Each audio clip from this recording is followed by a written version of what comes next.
নমস্কার বন্ধুরা, আপনাদের সবাইকে স্বাগত জানাই। আমি আজকে একটা গরমে খাওয়ার উপযুক্ত ব্রেকফাস্ট রেসিপি নিয়ে চলে এসেছি।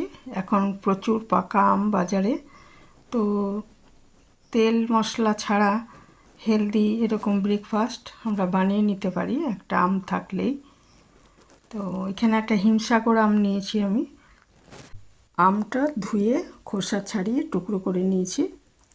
আমটা খুবই মিষ্টি ছিল, তো মিষ্টি যাতে হয় এরকম আম নেবেন, তাহলে খেতে ভালো লাগবে। তো এই আমের টুকরোগুলো আমি জল ছাড়াই গ্রাইন্ডারে পেস্ট করে নিচ্ছি। আর এই হিমসাগর আমে কিন্তু আঁশ থাকে না, সেই জন্য এটা ছাকার দরকার নেই।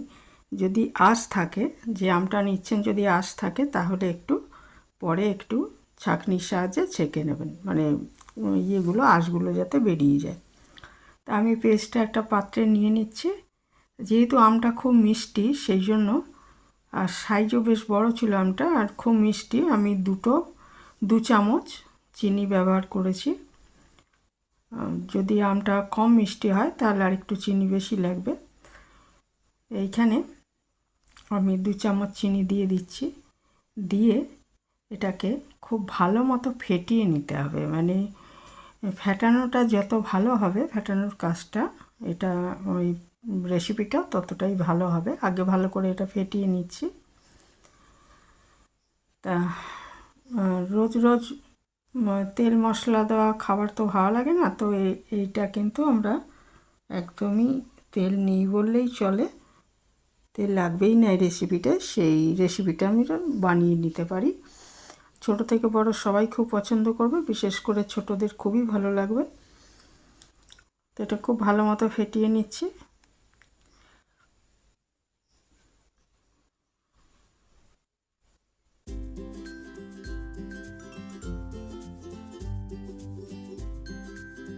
এর মধ্যে খুব সামান্য একটু নুন দিয়ে দেবেন, বেশি না কিন্তু, একটু, মানে খুব সামান্য একটু নুন দেবেন, তাহলে মিষ্টির স্বাদটা ভালো উঠবে আর কি, সেই জন্য দেওয়া। তবে বেশি নুন হয়ে গেলে কিন্তু ভালো লাগবে না। নুনটা দিয়ে এটা একটু ফেটানো মতো করে নিচ্ছি আবারও। এরপর এর মধ্যে আমি 1 বাটি মতো আটা দিয়ে দিচ্ছি। আপনারা ইচ্ছে করলে আটার বদলে ময়দা দিতে পারেন। ময়দাটা দিয়েও এটা ভালো মতো মিশিয়ে দিতে হবে। আর একটা জিনিস এর মধ্যে দেব, সেটা হচ্ছে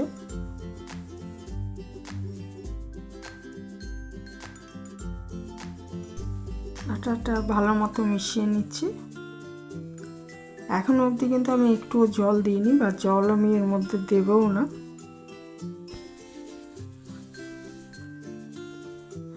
এরপর এর মধ্যে যে পরিমাণ আটা বা ময়দা দিয়েছি, তার অর্ধেক পরিমাণ আমি চালের গুঁড়ো নিয়ে নিলাম। আপনারা শুধু আটা বা ময়দাতেও করতে পারেন, তো চালের গুঁড়ো দিলে কিন্তু বেশ ভালোই লাগে খেতে। তারপর আমি 1 কাপ দুধ নিয়ে নিয়েছি।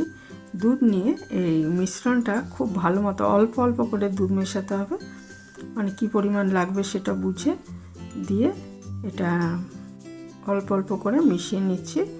নিয়ে একদম সব কিছু দেওয়া হয়ে গেলে খুব ভালো মতো আবার ফেটিয়ে নিতে হবে।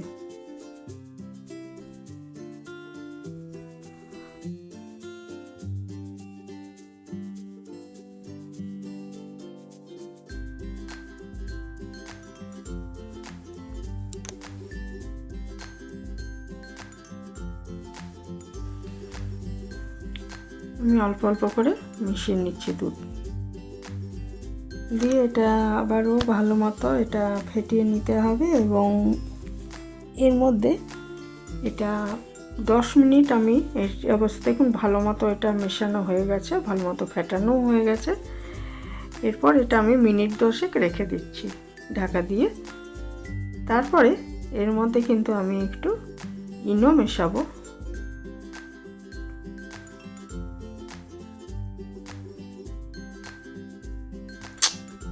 বন্ধুরা, আমি একটা জিনিস দেখানো আমার ওটা ভুল হয়ে গেছে, যে এটার মধ্যে কিন্তু সামান্য বেকিং পাউডার অথবা ইনো একটু মিশিয়ে নেবেন, তাহলে এটা জালিদার হবে। তারপরে একটা ননস্টিক কড়াইতে একটু সাদা তেল দিয়ে আমি ওই মিশ্রণটা ভালো মতো নেড়ে দিয়েছিলাম আর কি, যে রেখে দিয়েছিলাম, তো সেটা ভালো মতো একটু নেড়ে দিতে হবে। দিয়ে 1 হাতা মতো দিয়ে দিচ্ছি, যেরকম সাইজ করবেন সেই বুঝে। দিয়ে এটাকে একদম লো আছে ঢাকা দিয়ে একটু কিছুক্ষণ এটাকে রান্না করে নিতে হবে। এই আঁচটা কিন্তু একদমই লো রাখতে হবে, না হলে পুড়ে যাবে তলাটা।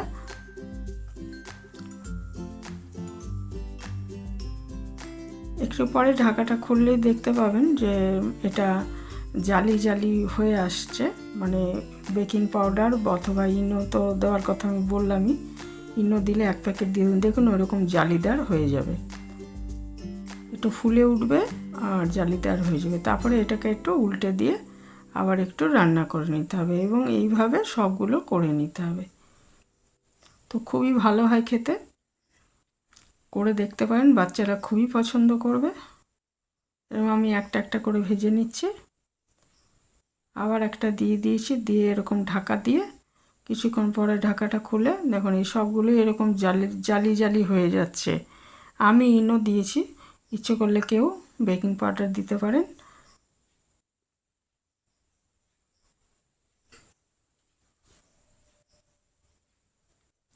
আর ঢাকা দিয়ে দিলে উপরটা যখন শুকিয়ে যাবে তখন উল্টাতে হবে। এইভাবে প্রতিটা করে নিতে হবে।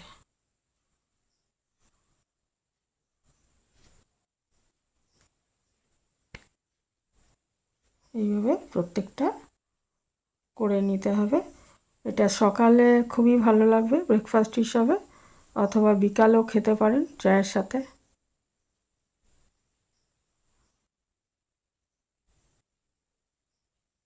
তবে ফল দেওয়া জিনিস সবসময় সকালে থেকে দুপুরের মধ্যে খাওয়া ভালো, সেই হিসাবে এটা ব্রেকফাস্ট হিসাবে খাওয়াটাই ভালো। বড়দের জন্য বললাম বিশেষ করে।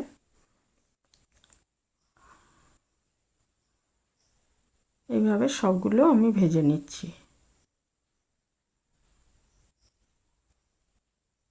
নামমাত্র তেল প্রায় লাগছেই না, শুধু তাওয়াটা একটু ব্রাশ করার জন্য যেটুকু তেল লাগছে।